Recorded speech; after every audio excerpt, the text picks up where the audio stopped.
That motherfucker needs to go to prison.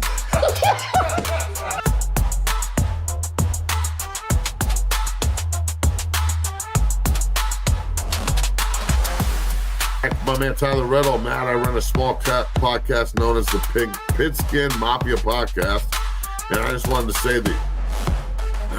say that you, JB, and Schmitty influenced me to start the podcast and believe my dream. Thank you, Matt. Yeah, bro, just keep showing up. I mean, trust me, there's plenty of days where I don't want to do this shit. There's plenty of days where I don't want to go to 6-0. There's plenty of days where I hate the grind. There's plenty of days where I don't think anything's going to come out of it. And all I do is just keep showing up, and every month and every year we just keep pushing on by. So, it's not always about what you can get out of it. It's what you can give. And if you are in the mindset that you're going to give and you're going to try and help other people, and you're going to try and, put other people first with all the kids that we put into college and all the guys that are about to get drafted this year into the NFL, the guys coming up next year, I try and put them first. And even if they don't see it, eventually they will. And, the more that you can put people before yourself, the more you're going to get something out of that. So, Tyler Riddle. What's up, T.O.? What up? Everybody in the car, man. Hey. It's work. Good to see you guys again. So I got an interesting take on this Arizona State Texas State game. Yeah. I think Texas State's going to beat Arizona State due to the fact that Arizona State doesn't play all 4 quarters. Texas State has looked very impressive to me thus far. I kind of want to get y'all's thoughts on Arizona State, Texas State as well. I have them winning 35-31 in that matchup. You got Arizona? I got Texas State beating Arizona State. Oh, yeah. But you said Arizona, Kansas State. Did you not? No. Arizona I actually got Arizona in that game against really? Kansas State. Yeah. Gotcha. Yeah. Man, I don't know. Texas State's interesting. I don't know who their quarterback is. Obviously, it being a smaller mid-major. It's McLeod. It's Jordan McLeod, I think. Yeah. I don't know any of these guys anymore, man. They're all transfer portal kids. I stopped watching them. But yeah, he's from James Madison for sure. But it still got Cam with a skatable or whatever his name is. So, I like him as a running back, man. One of the youngest head coaches in football, Arizona State, man. Good friend of mine as well. Just got to see him in Arizona not too long ago. He's building Arizona State maybe the right way. A couple of good friends of mine are on that staff. He's building Arizona State the right way, so we'll see if but you know what? The way he's building the momentum, they're 2-0. They beat Mississippi State. Obviously, an SEC team, even though they're not a power. Yeah. I think that momentum carries in. I would take Arizona State over Texas State. But yeah, we'll I think it's gonna be a dogfight though for sure. Yeah. I like what DJ Keen's doing over there too. He's basically following the suit as Steve Sarkisian's doing through the recruiting and transfer portal. I think they both manage it well. So, hey Tyler, I appreciate you, man. We're gonna take 2 more calls and then we'll get back to the show. Thanks, my guy. Hey man, long time. Rolex wearing, kid stealing, wheeling dealing, son of a gun.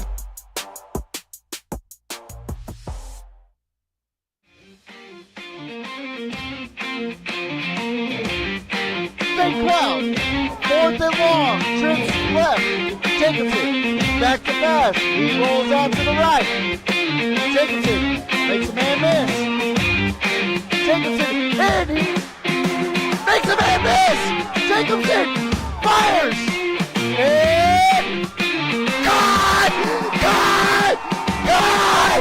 Oh! Touchdown Mustangs!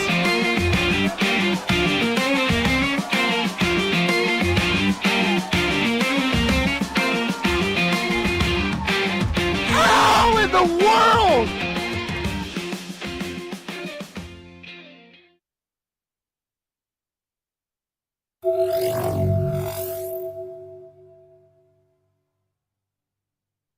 Are you ready?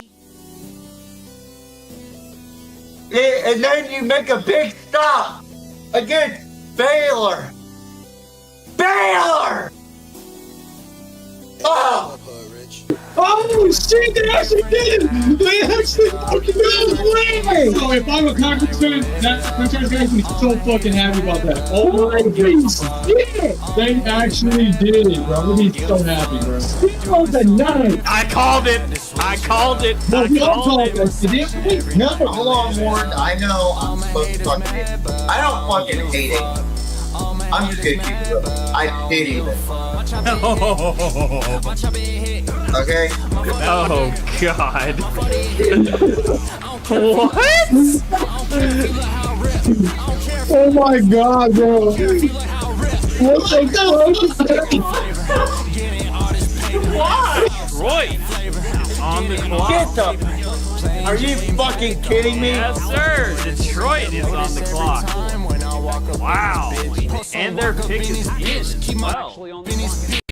Are you fucking kidding me right now? So Chris, so Dallas in a last-minute exchange decided to trade their pick off to the Detroit What the Lions. fuck are you doing, Jerry?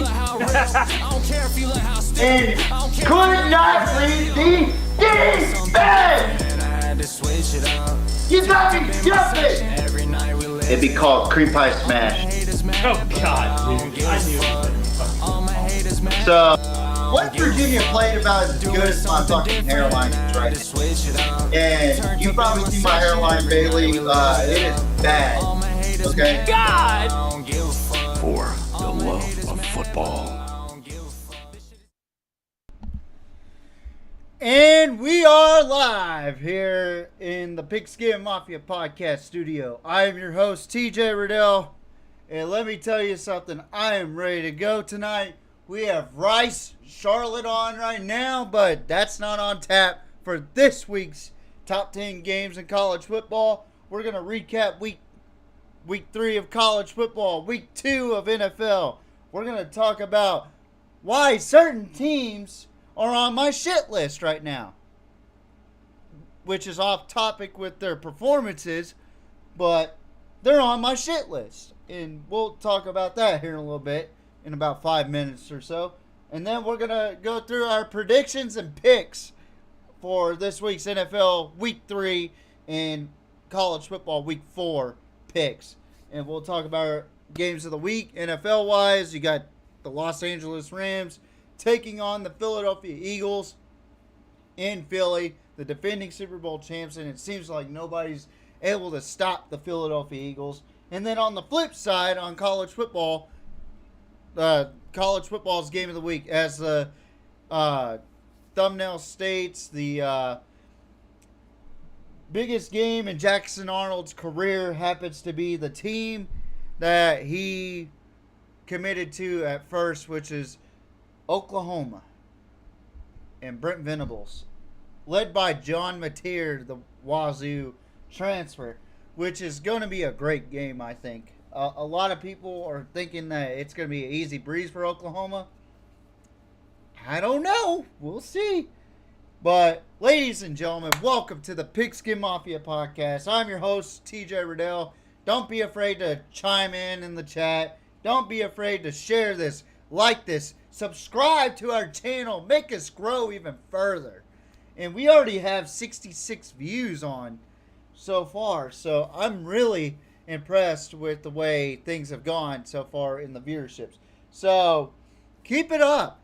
We just had a funny clip of Mike McDaniels the other day, which got us 1,700 views, which I'm very proud of, by the way. Keep up the views. Keep up the good work, guys. I really enjoy doing this stuff for you guys, and this is my first time ever trying this lollipop cherry cola. Y'all are gonna see my first interaction with this shit. I've never tried this at all. I've never even tried. Oh, it's Olipop. I don't know. I don't know what the fuck this shit is. But this is my first genuine reaction to this shit, so here it goes.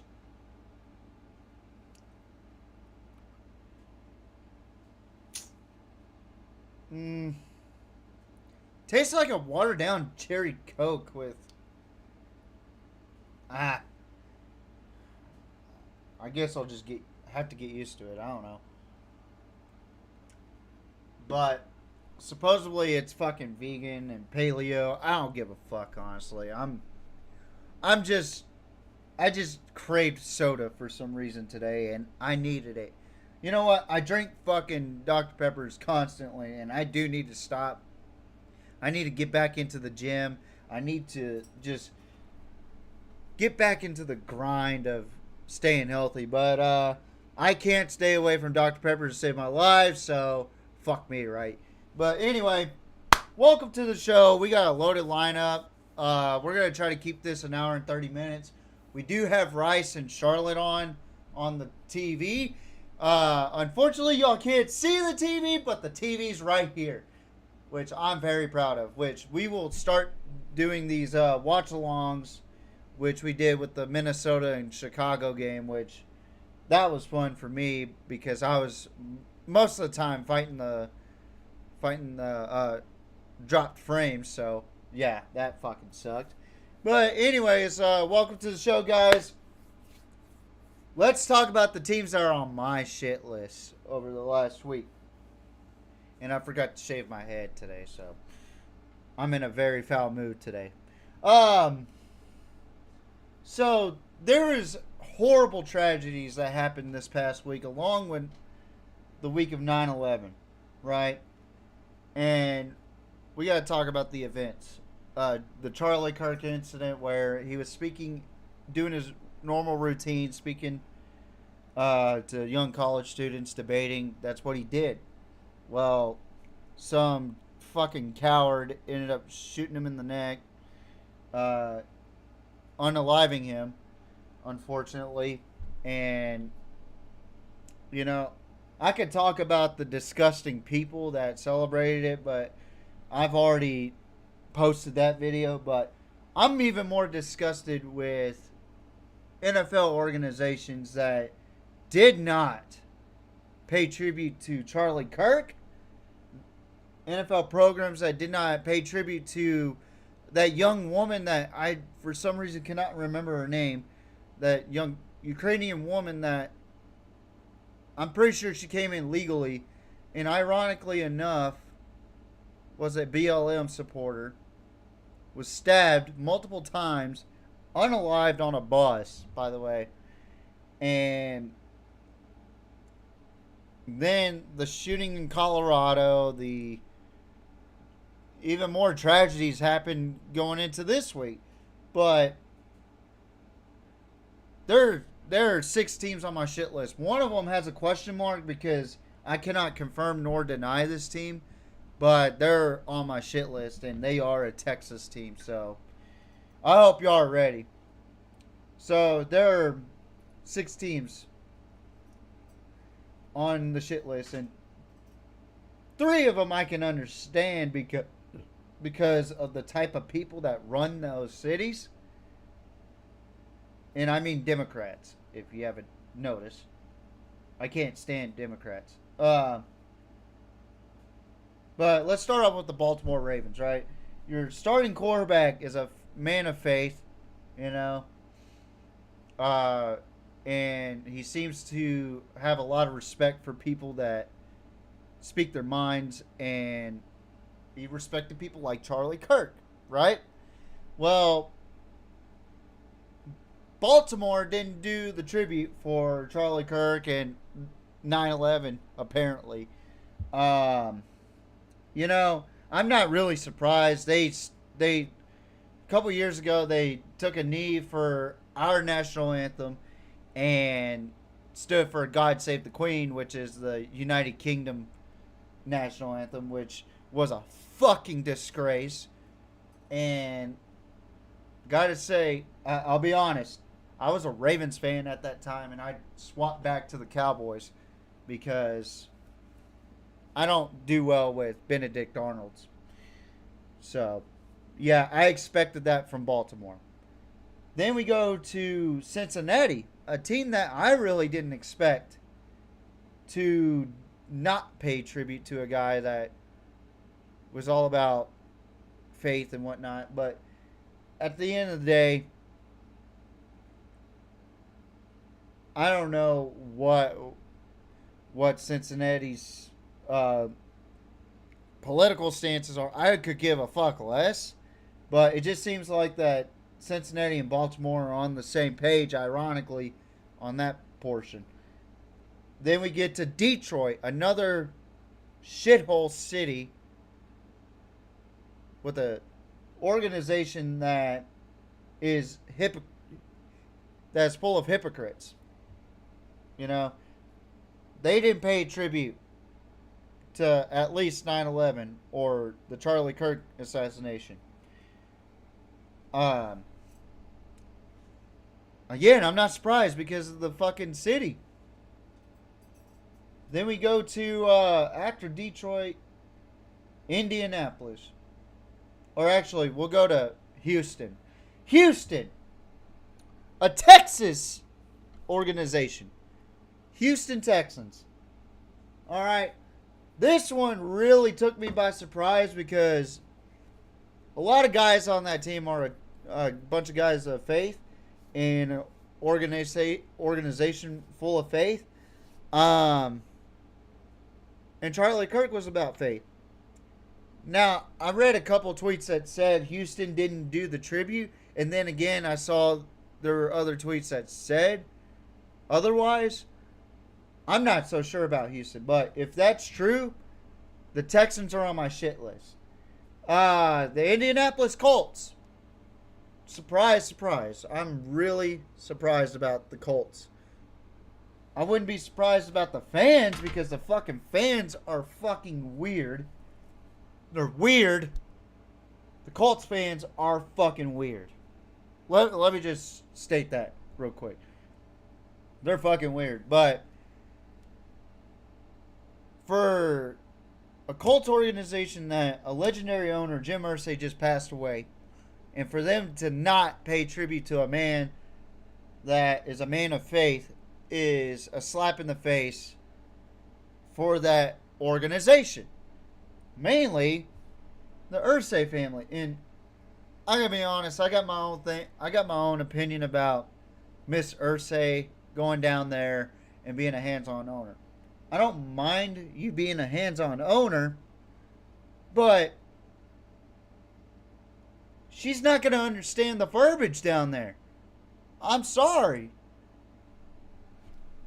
But, again, I'm disappointed in the Indianapolis Colts organization. I thought they would be above that, but they're definitely not. And it is what it is. And finally, a team that I'm really not surprised about, but at the same time I'm really disappointed in, the Minnesota Vikings. You know, it's not surprising from where they're at. It's more disappointing of the organization not standing up for their own fucking cause, not standing up for other causes. And you know what's so damn funny? All these organizations right here, they paid tribute to fucking George Floyd. But they didn't pay tribute to Charlie Kirk. Let that sit in your head for a minute. All these teams paid tribute to George Floyd and kneeled for the fucking flag back when Colin Kaepernick started doing the kneel the flag movement. But didn't pay tribute to Charlie Kirk. Or pay tribute to 9/11. Didn't pay tribute for those kids in Colorado. Didn't pay tribute for that woman that got unalived on that bus. Hypocrisy is real, folks. And you know what's crazy? This brings me to my next point as well. These are probably the same organizations that are upset because Jimmy Kimmel is now off air. Woo! Let me tell you something. Where was Jimmy Kimmel where Tucker Carlson got booted off of Fox? Oh, that's right, 2023. He decided that it was okay to celebrate Tucker Carlson getting fired from Fox. Okay? If that doesn't ring a bell, how about this? Gina Carano got fired from Disney when she was working on The Mandalorian. Because she was against the vaccinations on coronavirus. And by the way, I haven't been vaccinated and I have never been sick off of COVID. I just knocked on wood because I'm superstitious. But my point is, people are mad that Jimmy Kimmel was off air, but celebrated a man's unalivement with an assassination attempt. People are upset that Jimmy Kimmel is off air, but celebrated Tucker Carlson getting fired from Fox, and Gina Carano was fired from The Mandalorian. And shout out to Coach JB for bringing that up on his show earlier today. You know, Jimmy Kimmel's not that funny, and I'm surprised that The View is still on air because of their fucking bullshit propaganda and all that shit to divide women from men. And Jimmy Kimmel tries to divide everybody with politics. So, miss me with the bullshit, with the fucking... Well, he shouldn't have been fired or let go or... No, he's at fault for it because he made those remarks about Charlie Kirk. Shut the fuck up and move on with your life.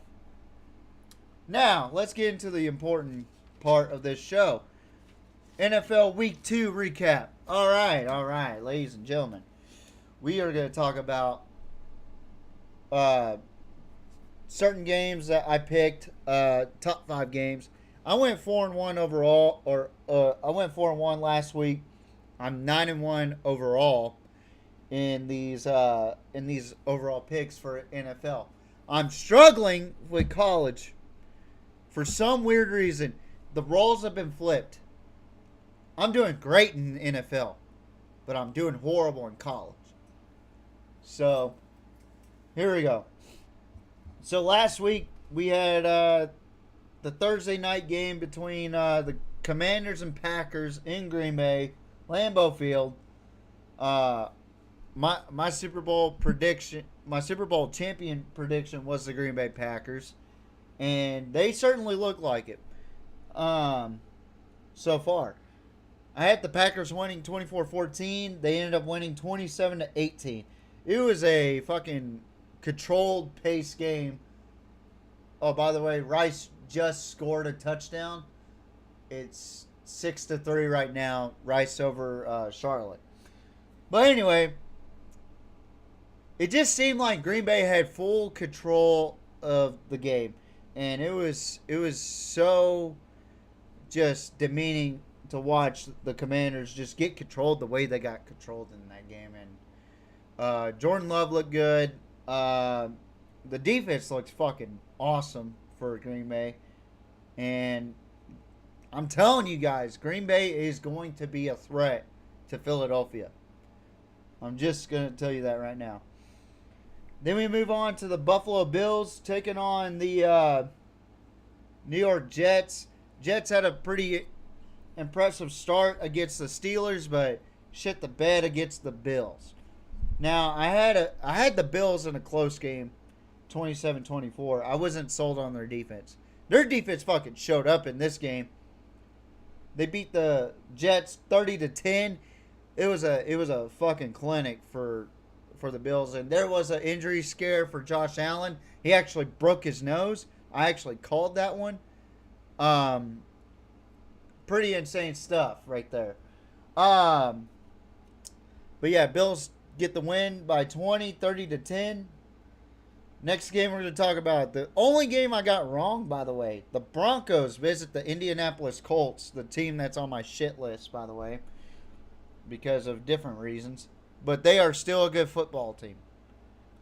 I had the Broncos winning 21-13. It was a clinic for this one. The Colts ended up winning 29-28. It was just a back and forth type of game, and Colts ended up winning off of a last second field goal, which their fucking mascot's hilarious. I love Blue, I hope I get a pie to the face from Blue one day. But that's if Indianapolis gets on my good side again. But good win for the Colts. They're 2-0. Broncos just look disastrous on offense. It's hard to watch with Denver. Like, it seems like that they are having a sophomore slump offensively. And I don't know. I don't know. Game number 4, which was the game of the week between the defending Super Bowl champs, the Philadelphia Eagles, and the Kansas City Chiefs, who were going to avenge that Super Bowl loss to the Philadelphia Eagles. And you know what's crazy? Every time the Chiefs lose a Super Bowl, they face somebody, they play at home. Huh. That's weird. But I had the Eagles winning 27-20. Eagles came away with the win 20-17. Chiefs do not look good at all. The Chiefs look like Dookie. And Travis Kelce is costing the Chiefs every opportunity, in my opinion. I don't think that he can last much longer. He should retire this season, in my opinion. But, I don't know.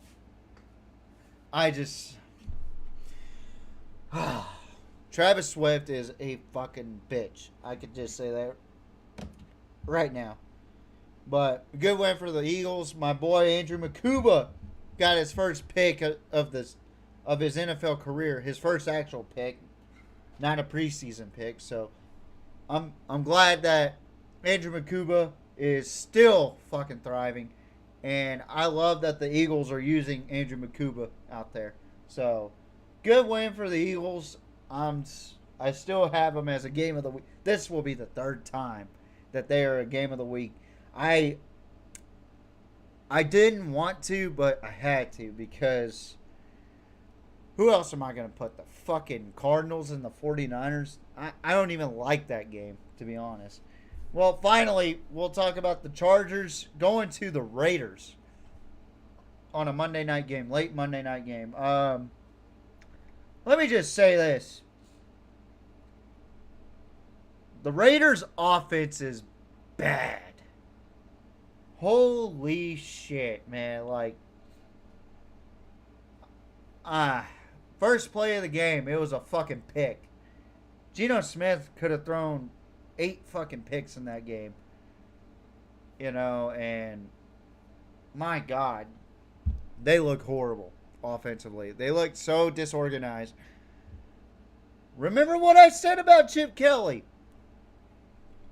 I don't like Chip Kelly. I never will.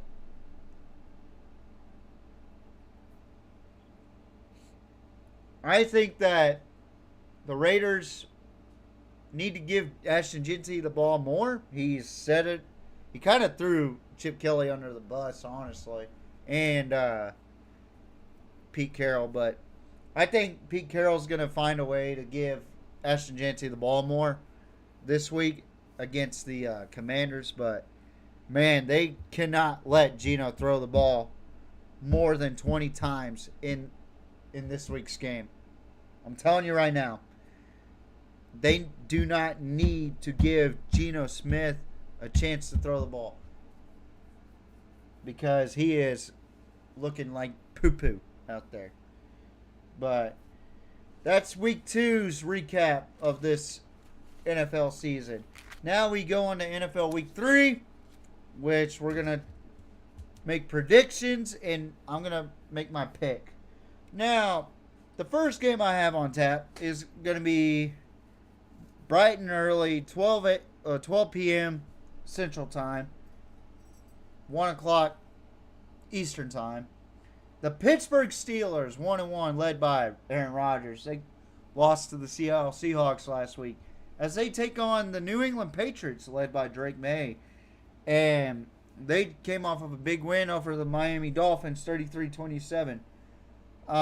This will be live on CBS. ESPN has them dead even. The odds are that Pittsburgh is a 1.5 point favorite. The over and under is 44.5.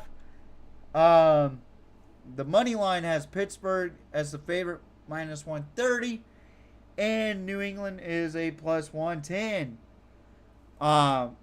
Just like the views. I gotta say this right now. I'm not convinced that the Steelers defense can hold out much longer. This defense has had so much trouble against the pass, and New England's got two backs, Hendrickson and Stevenson in the backfield. I mean, this is going to be a tough game for the Steelers defense again. Even if they have Jalen Ramsey, I don't know. They couldn't handle Sam Darnold. I don't know if they can handle Drake May, honestly. But I do think this is going to be a struggle game. I think this game is going to be tough for both teams. But I'm going to have to go with Braves and the Patriots on this one. I'm going with the upset, 27-20, New England at home. Next game is the game of the week. Oh, wait, by the way, I got to put this on here. I keep forgetting to do this. But the game of the week we have right now on tap.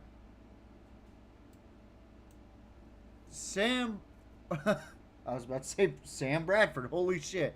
We have the Los Angeles Rams, Matthew Stafford taking on Jalen Hurts and the Tush Push Eagles. I mean, the Philadelphia Eagles.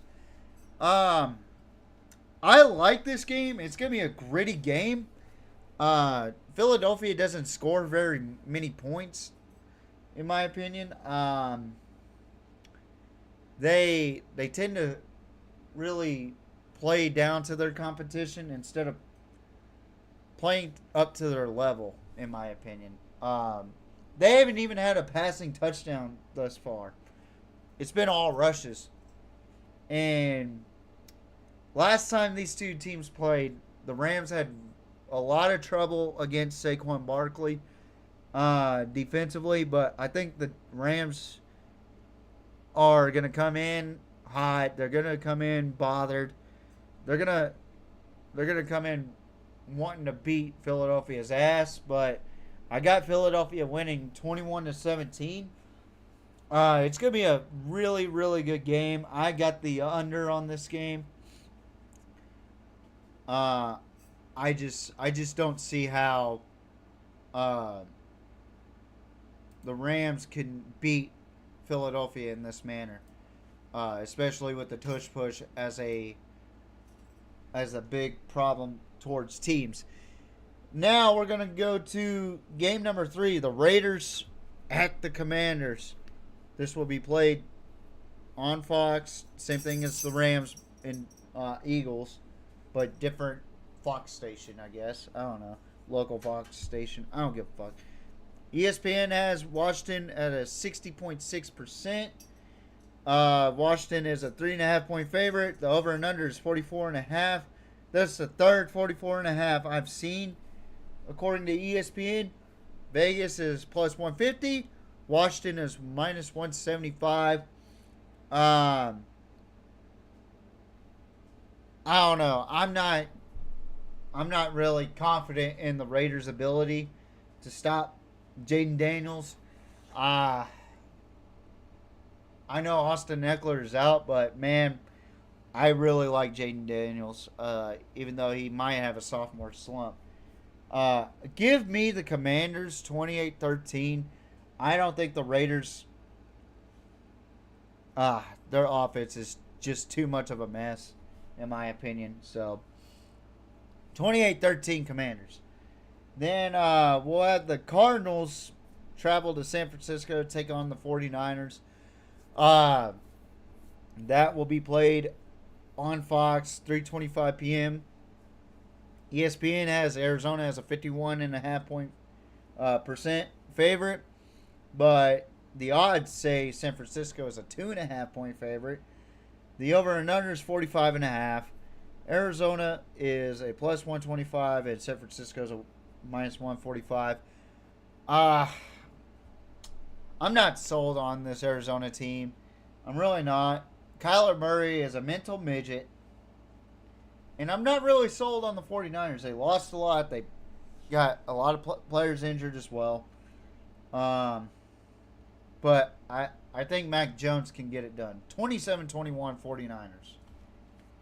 And then finally, we have the Monday night game between the Detroit Lions and the Baltimore Ravens. Two teams that are on my shit list, by the way. Again, got to reiterate that. They're both on my shit list. But Detroit is 1-1, and so is Baltimore. Detroit coming off of a big win against Ben Johnson and Caleb Williams and the Chicago Bears. Meanwhile, Detroit shut down the massage parlor. I mean the Shador show. I mean the old QB factory. I mean the Cleveland Browns. There we go. Couldn't remember their name for a second. The Cleveland Browns. In a very devastating way. But that will be played 7:15 p.m. on ABC. ESPN has Baltimore as a 57.3% favorite. Baltimore is a 4.5. They were a 6.5, but they're a 4.5 point favorite. The over and under is 53.5.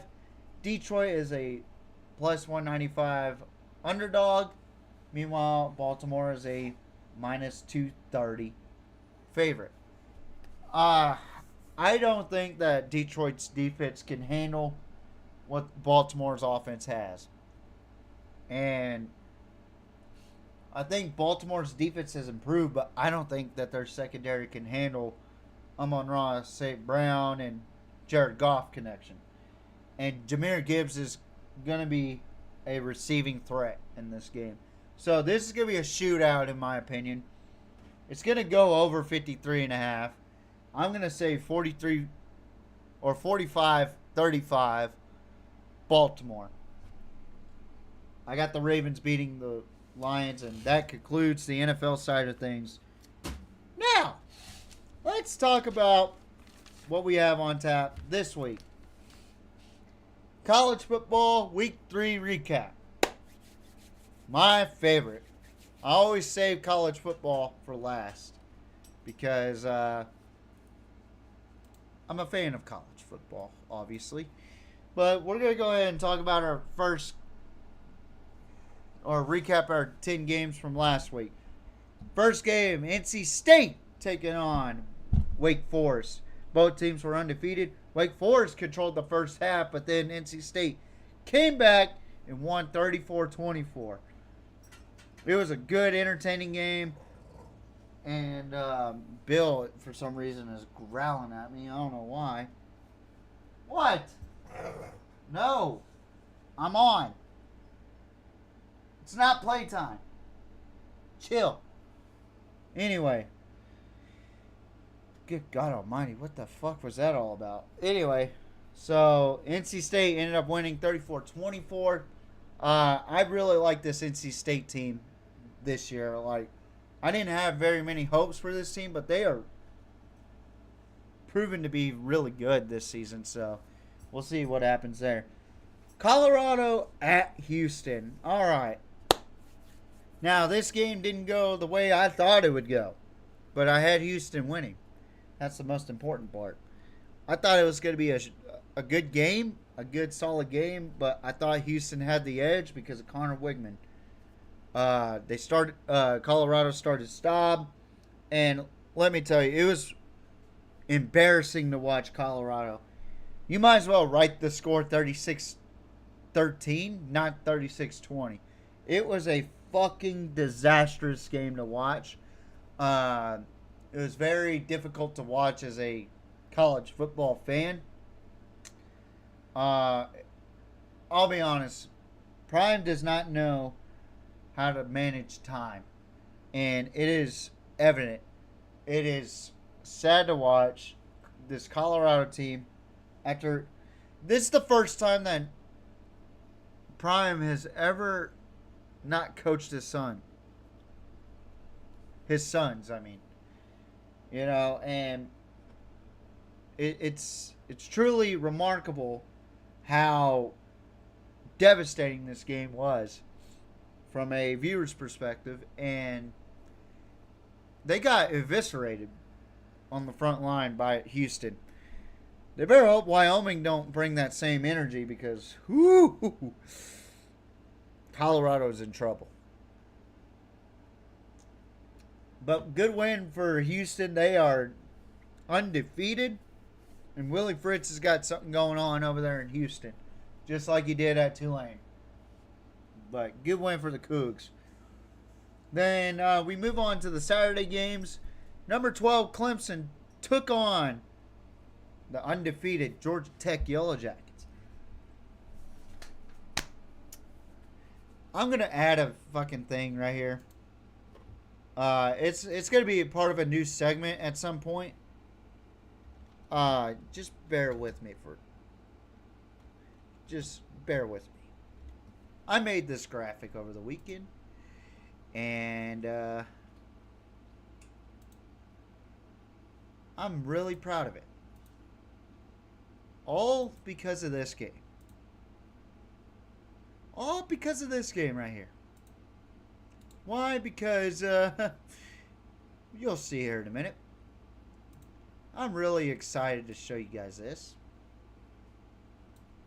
because it's a favorite picture of mine, and it goes along with a show that I watched called The Trailer Park Boys. I predicted how this game was going to go. I said Georgia Tech was going to be more physical, and Georgia Tech would win 24-21. Well, I told us so. Moment of the week. TJ's I told us so.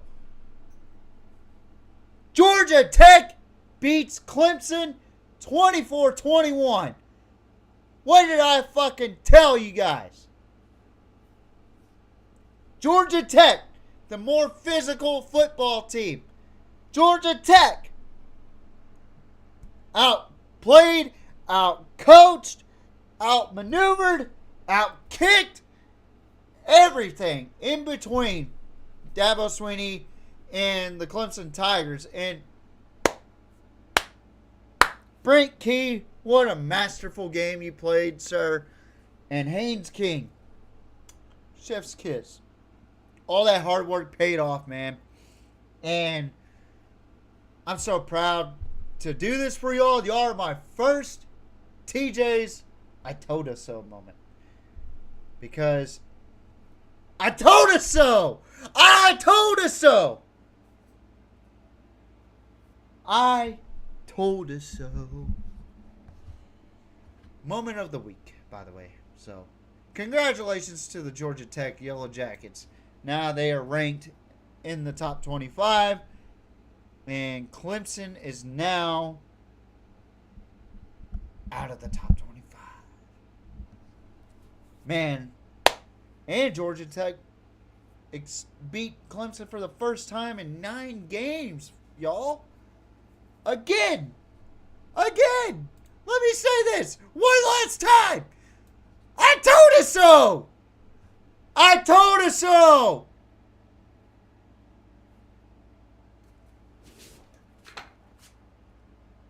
I told us so.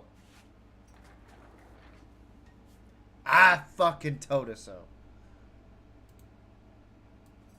But anyway, we're going to go ahead and move on, because I don't need to describe that game. And another game I damn near called, Alabama taking on Wisconsin. I said Alabama would win 31-17. They ended up beating the brakes off of Wisconsin yet again. And Alabama defeats Wisconsin 38-14. I was off by points, but it was pretty much the same spread. Let's be real. No further need to say anything, but looks like Alabama's starting to look like themselves again. So good on Kalen DeBoer for bouncing back after that horrendous loss to Florida State. So good on Alabama and Kalen DeBoer. Now we're going to talk about another game, which this one I got wrong. This was the first one I got wrong. This was the PMP game of the week, and number 6 Georgia took on number 15 Tennessee. It was a good game overall, but the time management between Josh Heupel and the Tennessee Volunteers just absolutely killed this game, and it forced that kicker to kick wide right and set up overtime. They could only kick a field goal just to watch Georgia run it in and beat them. I know how y'all feel, Vols fans. They did it to us last year. And I'm willing to say this. It's always good to start out on defense first. Someone asked me the other day, I don't understand why they want to start on defense first. Well, it's easy. You stop them, you force a field goal, you score a touchdown, you win the game. And that was after the Cowboys game, or after the regulation for the Cowboys game. But man, that was probably the best game I've seen this year between Tennessee and Georgia. Both teams deserved to win that game, and one of them earned it. The other one didn't. So it was a good game overall. So good game. Another good game that I got wrong again. The backyard brawl between Pitt and West Virginia. Now, I'm going to say this right now. West Virginia might be a Big 12 threat this year. And I've been saying it for the past couple of years, but I legit think this time they're actually going to be a Big 12 threat. Because I think Pittsburgh's going to be a pretty good ACC team, but West Virginia is probably going to be what Kansas is thought to be. I had Pitt winning 35-31. I actually got West Virginia's points right, but I got Pitt's wrong. 31-24, West Virginia ended up winning in a classic backyard brawl matchup, and what a game that was. Then we get to this fucking game. Oh my god. USF, number 18 in the country at the time, took on Miami, number 5 at the time. Now, I didn't have much expectations from this game. I thought USF was going to put up a fight on Miami. But Miami beat the everlasting shit out of USF. I got the pick right, but I was nowhere close on the fucking score. I didn't think it was going to be a blowout to this proportion. My God, Miami set USF back into reality. It was that bad. It went from Raging Bull to Tamed Bull real quick. 49-12, Miami put the belt to ass on USF. Then we get to Florida taking on the number 3 team in the country at the time, LSU. I picked LSU to win this game. I thought it was going to be a gritty game. It was a gritty game, but DJ Lagway or DJ Ugabadoogie or oh my God. 5 picks in this game. Cost Florida the game. It was awful. 4 of those fucking picks were clean pocket picks. Like, let me give you an example real quick of how DJ Lagway played. He was sitting there like this, right? Clean pocket. Everything was fine. He's sitting there. Oh, I think I got an open guy. Throws it. Pick. I got an open guy. Throws it. Pick.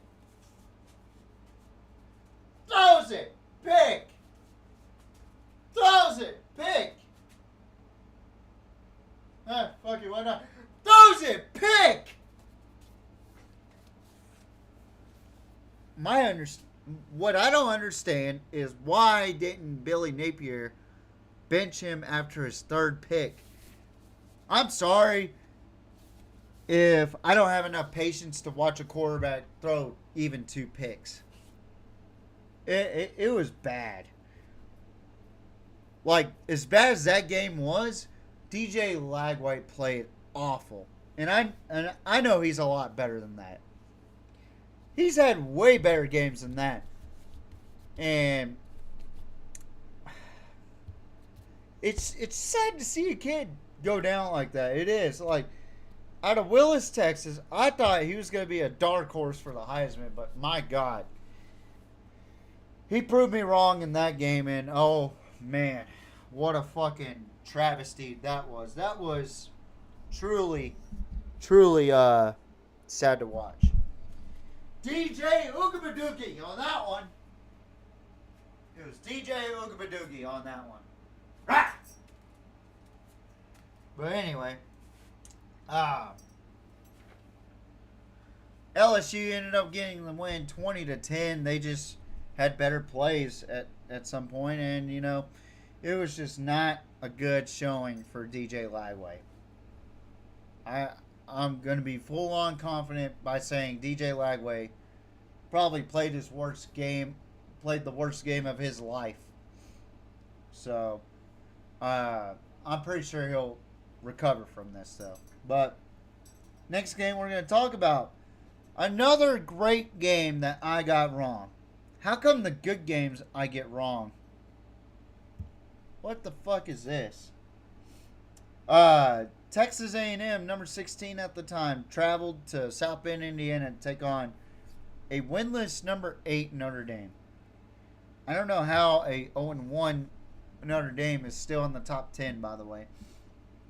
And Notre Dame gave too much time on the clock for A&M. I thought it was going to be a close game again, but I had Notre Dame winning. But Texas A&M and Marcel Reed figured out a way to drive down the field and win the game 41-40. It was a classic game in South Bend and probably one of the biggest wins in Texas A&M history.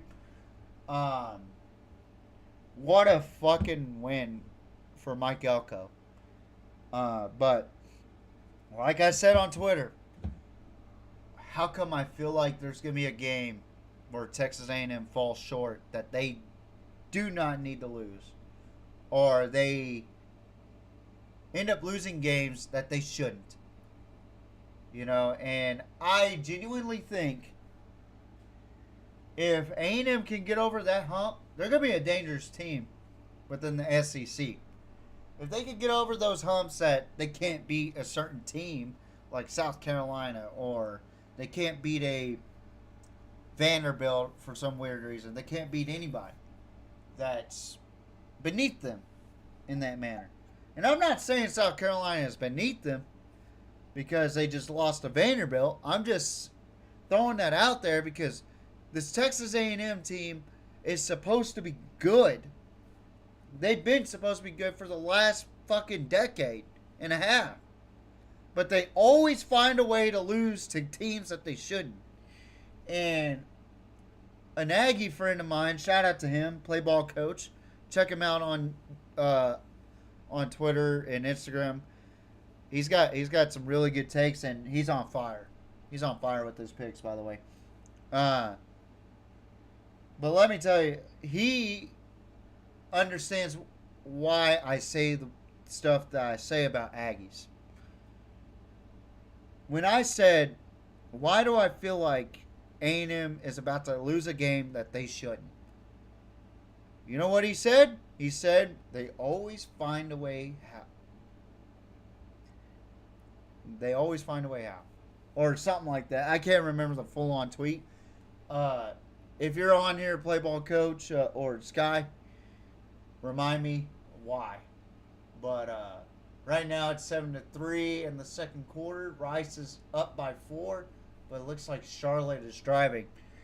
Charlotte's 1-2, and Rice is 2-1. So just to let you guys know about that. Last game that we talk about on the recap for week 3. Again, Vanderbilt traveling to South Carolina with their 6-year senior, Diego Pavia, which, listen, I don't respect Diego Pavia. I don't think he's a good passer. I think he's a good fucking running quarterback. I genuinely think he's not that great of a passer. If he was, we'd be talking about his passing. But no, we talk about the read option. He's not that good of a passer, in my opinion. But the bigger news was that Lenore Sellers was injured in this game. I think he was concussed. Any Gamecocks fans need to let me know the severity of the injury. That'd be great. But, man, I'm telling you, Vanderbilt's defense looks sharp. They look good. And that offense, the way they run Diego Pavia and that read option, they look dangerous, you know. And as a Texas fan, it concerns me, but I feel like that we could win that game, even with how bad Arch has been playing. I think Vanderbilt's going to be a really tricky team to beat. It just so happens that they are very, very good this year. And for South Carolina, it's a tough loss. It's a shitty outcome. But I think they'll bounce back. I think they'll go back to winning 9 games and be a contender for the playoff spot. But that's all I got for the recap. But here's my college football top 10 of the week. And as you guys can see, I got a list of 10 games on here. And y'all can make y'all's picks on the live chat along with the top 5 NFL picks. It's up to you guys. I really don't give a shit, but go ahead. Have at it. Make your picks on the chat. I don't care. Have fun with it. Do what you want with it. But just talk about the games, please. We're going to talk about the first game. Iowa travels this Friday, tomorrow night. 2-1. Their only loss to Iowa State by 3. Taking on a undefeated Rutgers team that has looked very sharp this season. This will be played on Fox, 7 p.m. Central Time. Rutgers is favored by ESPN with 57%. Meanwhile, Iowa is a 2.5-point favorite. The over and under is a 47.5. Iowa is a minus 135, and Rutgers is a plus 115. And a fun fact for you guys, Iowa is 4-0 against Rutgers, and as you can see down below, we got the game right there on the ticker. So again, if you want to place your bets, the bets will be down below. So have fun with it. I think Rutgers is very underestimated by Vegas. I think Rutgers has a very talented quarterback in Callan Connecticut. Oh, what the fuck? I can't even say his fucking name right. Some fucking Greek name, I'm sure, but I can't even get his fucking name right. But they have a tremendous offense. I like the way they play football. Iowa's got a tough defense, but their offense is lackadaisical. And I just don't see how Iowa can even put up the points that I even predicted them to put. I got Rutgers in this game 35-24, but I think it might drop down. I think my prediction might drop down to like 24. You know what? I'm going to go ahead and do it live on the air. Fuck it. We're doing it live. I'm going to say 24-17. Rutgers beats Iowa in this game. I don't know. I just don't see Iowa scoring more than 17 points against this Rutgers offense. And Rutgers, their offense is underrated in my opinion. I like what Rutgers is doing. Then we jump to Saturday on the 20th. SMU 2-1 taking on TCU 2-0. The team that gave Bill Belichick a good, warm welcome to college football by beating the fuck out of North Carolina in Chapel Hill. I really like TCU, first of all. This game's going to be played 11 a.m. Central Time. ESPN 2. TCU is a 67.4% favorite. They are a 6.5 point favorite. Over and under 62.5. SMU is a plus 210. And TCU is a minus 250. TCU leads the series 53-43-7. 10-game spread between them and SMU. I don't know, but I'm not sold on SMU's defense. I really like how aggressive TCU's defense is. And also, TCU's offense is unfucking believable. They have two backs that have really good break tackle ability. And Josh Hoover might be the best quarterback in the Big 12, in my opinion. Him and Devin Dampierre might be the two best quarterbacks in the Big 12. And maybe Sawyer Robertson as well. And Charlotte just got points on the board, 7-6. Rice is still on top. I love the Iron Skillet. It's an old Southwestern Conference rivalry. And they're not that far from each other, so you know I love this fucking rivalry right here. But I'm giving the edge to TCU 34-27.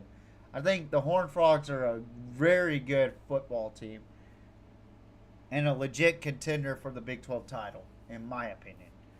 But SMU, I think they slipped down this season within the ACC ranks. So, which, first of all, why is SMU even in the ACC?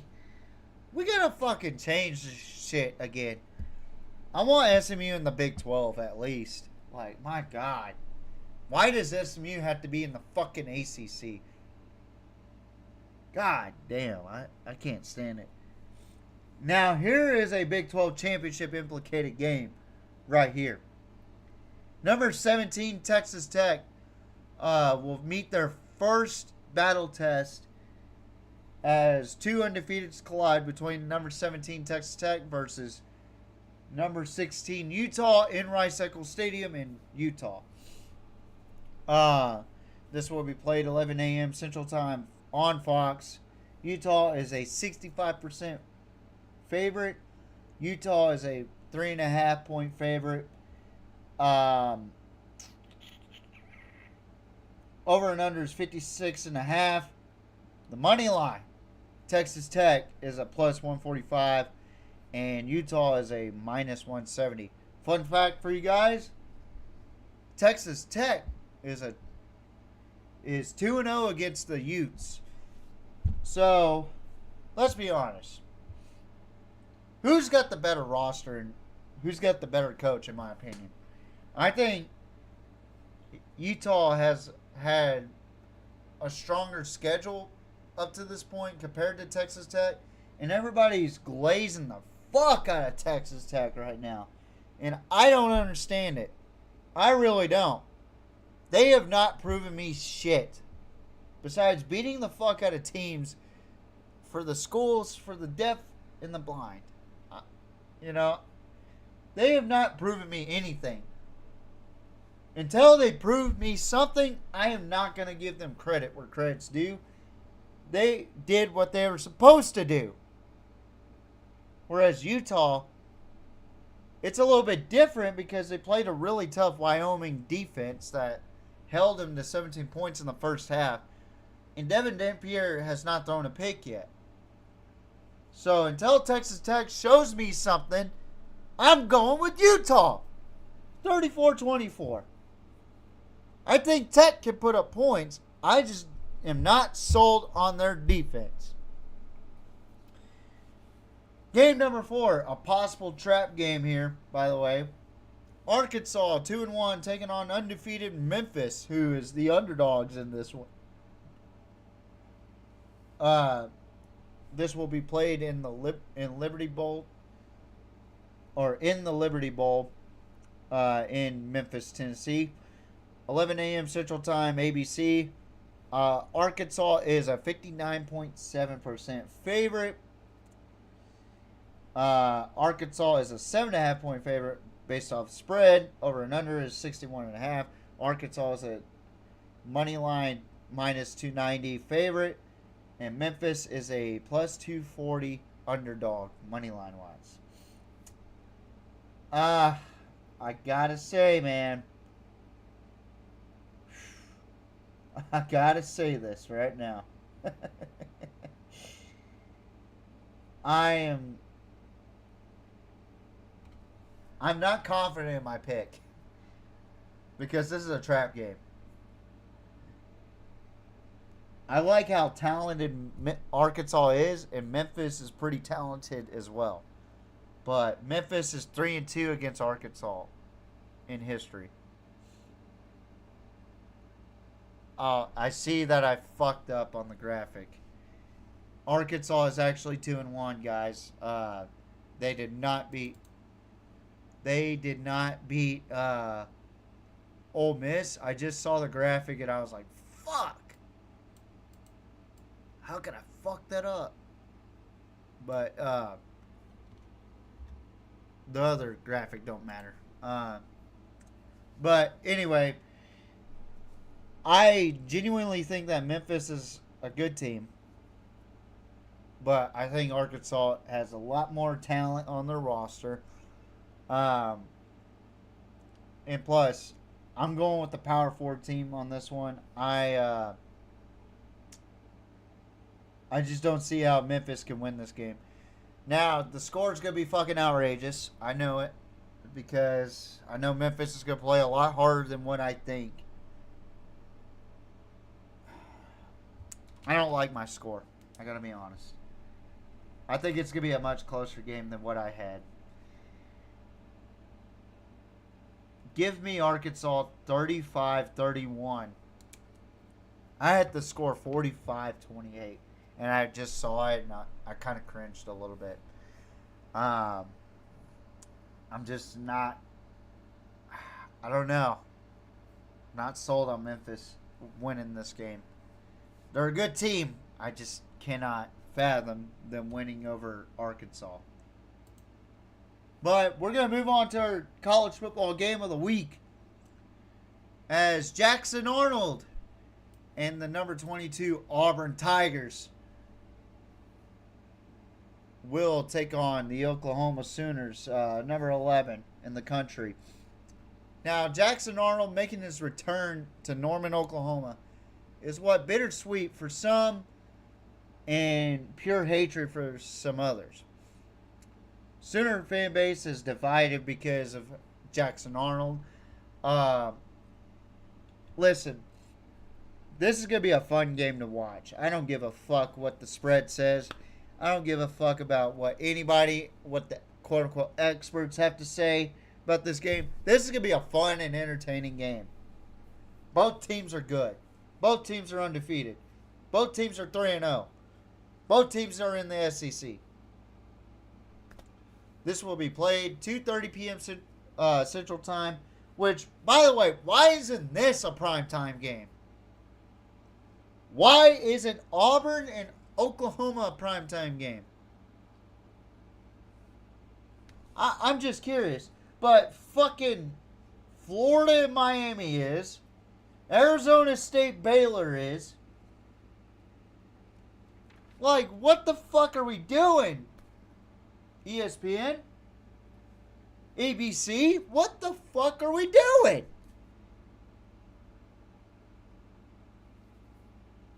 Oklahoma is favored 65.3%. OU is favored in the spread 7.5. The over and under is 47.5, which I got the under already. I'm betting on the under. Auburn is plus 210. Meanwhile, Oklahoma is minus 250 on the money line. And fun fact for you guys, Auburn has never beaten Oklahoma. Never. Last season they faced off, and Auburn had a chance to win and blew it with Peyton Stinkin' Thorne. I gotta say this. This is gonna be a fun game to watch. Defensively, it's making my pecker pinch a little bit because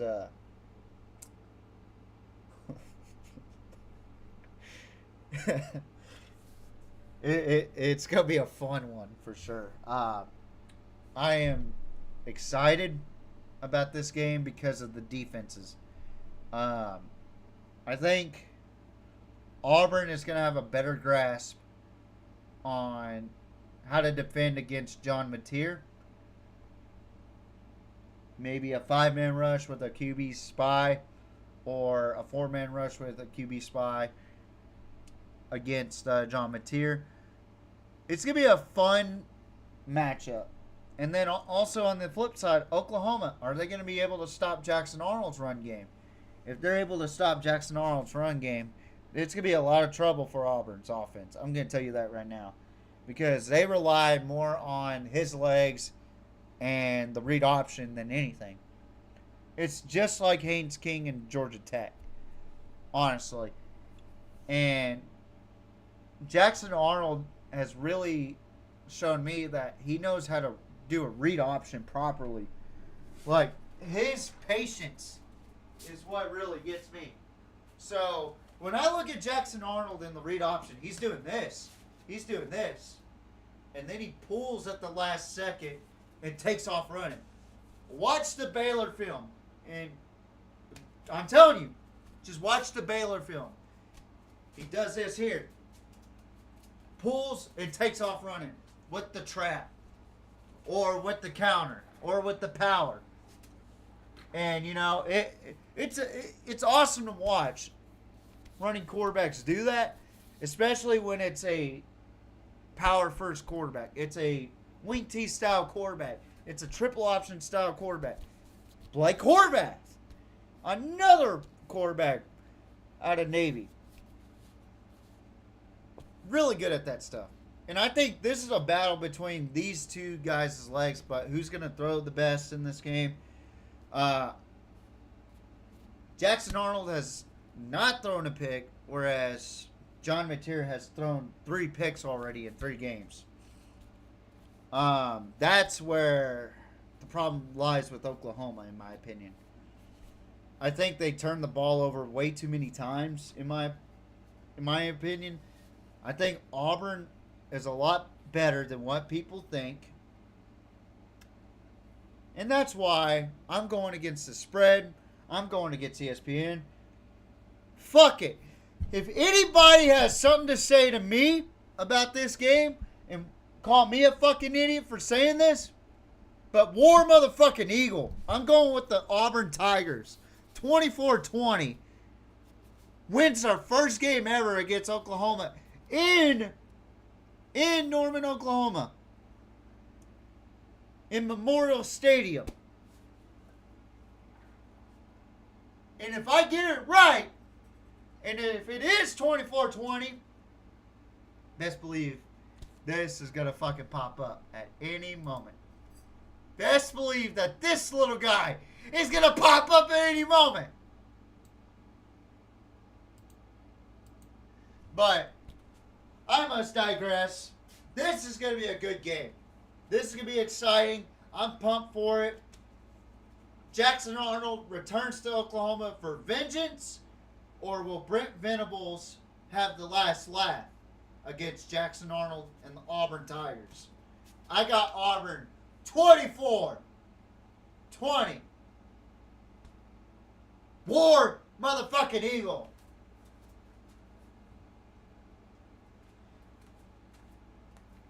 God damn, that fucking hurt my throat. Next game we're going to talk about is a game that has some history due to the old SEC back in the day. The Tulane Green Wave 3-0.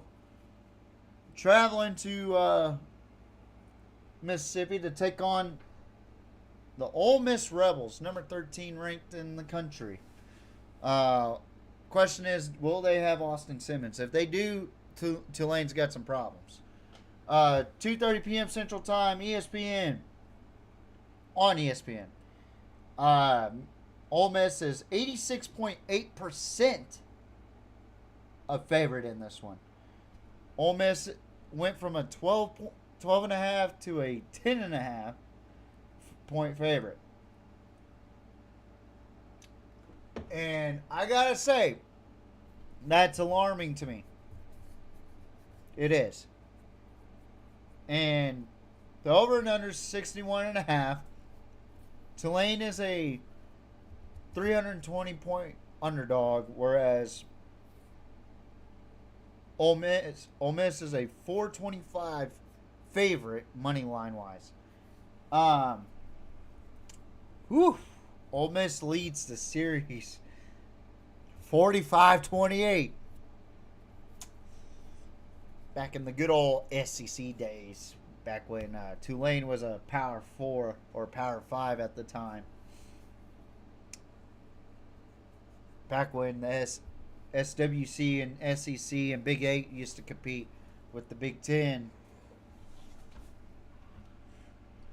I gotta say, if Ole Miss doesn't win this game, this season's a fucking drag for the Rebels. They need to have a good, solid season. I have faith in Lane Kiffin. He's a great coach, but Ole Miss has to wonder, when will we get over the hump over teams like LSU, teams like Alabama, teams like Texas, teams like Georgia, and finally make it to the big dance in the SEC championship for the first time in a long time, and just get over the fucking hump. Whereas Tulane, they're playing giant killer, and to prove the SEC why they need Tulane. I would love to have Tulane back in the SEC. It would be a historical moment. But that's not going to happen. I think Ole Miss comes out strong at home and beats the everlasting shit out of Tulane. I got them in the over, barely, 42-20. I think Retzlaff's going to have a lot of trouble against that Ole Miss defense. So, I'm not underestimating Tulane, but this game is like highlighted as a upset alert, in my opinion. Now, this game, Florida at number 4 Miami. This game, to me, screams upset alert. Upset alert. When I know Miami's undefeated and Florida looks like shit offensively. But I'm telling you, rivalries bring out the best in everybody. 6:30 p.m. Central Time, ABC. Miami, 75.2% favorites in this one. Higher than what they had Miami against USF last week. Miami is a 9.5 point favorite. The over and under is 51.5. Florida is a money line plus 280 underdog. And Miami is a minus 360 money line favorite. And Miami leads the series 30-27. So they've only played 57 times. as rivals in Florida. That's insane to me. I didn't even know that, if I'm being honest. But I'm gonna tell you guys this. If you think Miami's gonna steamroll the shit out of Florida, I don't know if it's just me, but I think you guys are wrong, respectfully. I think Miami is going to have their hands full with a Florida defense that held LSU pretty well, in my opinion. The only setback for Florida was the offense. I think Florida could have won that game against LSU, but, Florida offensive problems, something that Billy Napier just cannot seem to grasp on. So give me Miami the win, but I think this is going to be a 3-point game. 27-24 Miami. Game number 8, number 9 Illinois, 3-0, taking on number 19 Indiana, home of the Fighting Hoosiers. Now, this rivalry game has me peaking with interest. If I had dog ears, I'd be focused on this game. 6:30 p.m. Central Time, NBC. Indiana is a 62.8% favorite. Indiana is also a 6.5-point favorite. The over and under is 52.5. Illinois is a plus 195 underdog in the money line, and Indiana is a minus 230 in the money line as a favorite. Illinois leads the series against Indiana 46-25 too. Good God, my nose is itchy today. But man, this is gonna be a fucking brawl. I'm telling you right now, Brett Bielema's got this team going for Illinois, and I don't think a lot of people are giving Illinois a lot of respect because they didn't make it to the playoffs last year, and I think if they would have beat Indiana last year, they would have made it to the playoff. I genuinely think that, and that team could have beaten Notre Dame, in my opinion. And would have sent shockwaves to the college football playoff. This is going to be a determining game for both teams. I previously stated that Illinois is going to be the 2024 Indiana team, but better this season.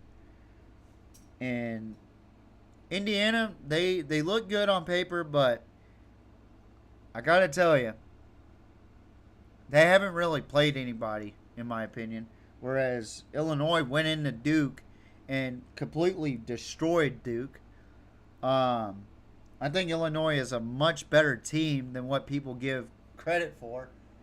And, I feel confident in saying this. I got Illinois winning 31-28 in this game. It's going to be a great football game. It's going to be a knockout, drag-out brawl, but I got Luke Altmaier absolutely torturing the Indiana opposition. And not only that, I think it's going to be a great battle to see who's going to be that team that competes with Penn State, Michigan, USC, Oregon, and Ohio State for that final spot up top for the Big Ten championship. But I got Illinois winning this game 31-28. I think they have a better roster. I think they have a better team. I think they have a better coach in Brett Bielema. I am a Brett Bielema guy. I like him. So Illinois will get the win, in my opinion, and they will be better than Indiana last year. Arizona State, 2-1, travels to Waco, Texas, my old stomping grounds, taking on the Baylor Bears, 2-1, who's really had a resurgence over the last couple of weeks. beating SMU in double overtime 48-45, and then beating Sanford 42-7. Arizona State, they did lose to Mississippi State in Starkville, but they ended up cleaning up their mess against Texas State last week, 36-17, I believe. And that's a good Texas State ball club. So they'll play 6:30 p.m. Central Time on Fox. Baylor is a 53.7% favorite. They are a 2.5-point favorite. Over and under is 59.5. Baylor is a minus 135 favorite. Money line wise, and Arizona State is plus 115 underdog. And the only time they have ever met was in 1990, where Arizona State beat the holy shit out of Baylor, 34-13. Listen, guys, I like Sawyer Robertson and all, but man, I love what Kenny Dillingham has got going over there. I really like what Arizona State has built. They are a winning program. They are going to prove to everybody that they are a winning program. So, with that being said, I got Arizona State winning this game 38-24. Similar to the score between Baylor and Auburn. It's identical, but I think Arizona State's the better roster, the better team. Although I think Sawyer Robertson's the better quarterback in this game. I think overall Arizona State's just the better team. And they got the better coach. Kenny Dillingham's a fucking good coach. So I got the Sun Devils in this game, and all the people in Waco can kiss my ass for me not picking Baylor, because yeah. Just kidding. I love you guys. Anyway, final game that we're going to talk about. Why is this not a rivalry? Oh my God, historical nerd coming out at me. Troy. Achilles. Hector of Troy. Helen of Troy. Menelaus of Sparta. Oh, wow, this could be a good run right here. Oh, he slowed down. Anyway, Greek mythology in my head right now. Really got me excited. Whew. Michigan State. The Michigan State Spartans. 3-0. Travels to Los Angeles, California, to take on the number 25 USC Trojans. 3-0. 10 p.m. Central Time on Fox. USC is a 95.2% favorite. USC is an 18.5 point favorite. The over and under is 85.5, whereas Michigan State is a underdog money line wise by 600, and USC is a minus 1,000 favorite. Now, these two teams are tied in a series 4-4, whereas Michigan State has the streak. They have a 3-game win streak. The last time they played was in 1990, but there's a streak 1987 to 1990 between the last 3 games between USC and Michigan State. Okay, so the historical nerd in me is kind of kicking in a little bit, because think about it. Menelaus of Sparta, Helen of Troy, Paris of Troy, Hector of Troy, Achilles, Agamemnon. Oh, I'm cooking right now. Trojans versus Spartans. I've been waiting for this my entire life. I've been waiting for this. I should have made this the game of the week, but fuck. Headlines say otherwise, but man, I'm excited for this one. I'm going to actually stay up for this game. I fucking love historical matchups. Spartans versus Trojans. This is insane. And there's a lot of good NFL talent that came out of both sides, especially from the USC side.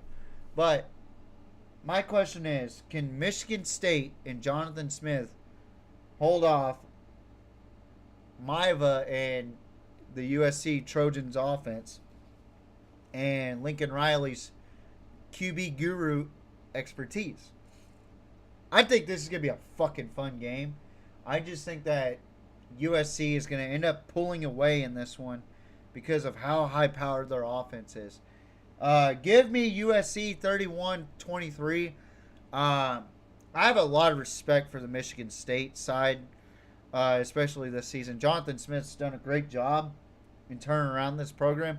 I think they're going to be a fucking tough program to face, but I think USC is just a sleeping giant just waking up. So, give me the Trojans 31-23, and that concludes the podcast tonight. An hour and 33 minutes of me recapping and picking and predicting games. And halftime 14-9, Rice on top of Charlotte, by the way. This has been a great show. It is high level, high energy. I loved it, every second of it. I'm thinking about switching back to the horizontal. I don't know quite yet, but let me know in the chat or in the comments how y'all feel about vertical versus horizontal. Would you want to watch it more vertical wise or more horizontal wise? Otherwise, I'm going to keep it this way. I like the way this looks. I really enjoy what I do with this podcast. I really do. I'm authentic. I'm real about it. And it turns out that on OBS, you cannot schedule shit or it will fuck up your frames. It looks like tonight's show was a success.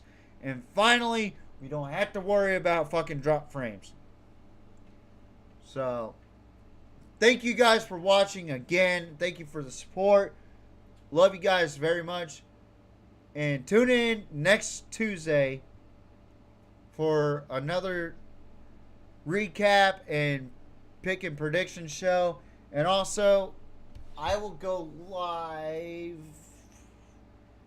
for the Iowa and Rutgers game tomorrow. And then I'll probably go live again for the Oklahoma and Auburn game as well, since that's our game of the week. And then Sunday, I'll go live again for the Eagles and Rams game, which, again, you're going to see my full reaction to these games. So,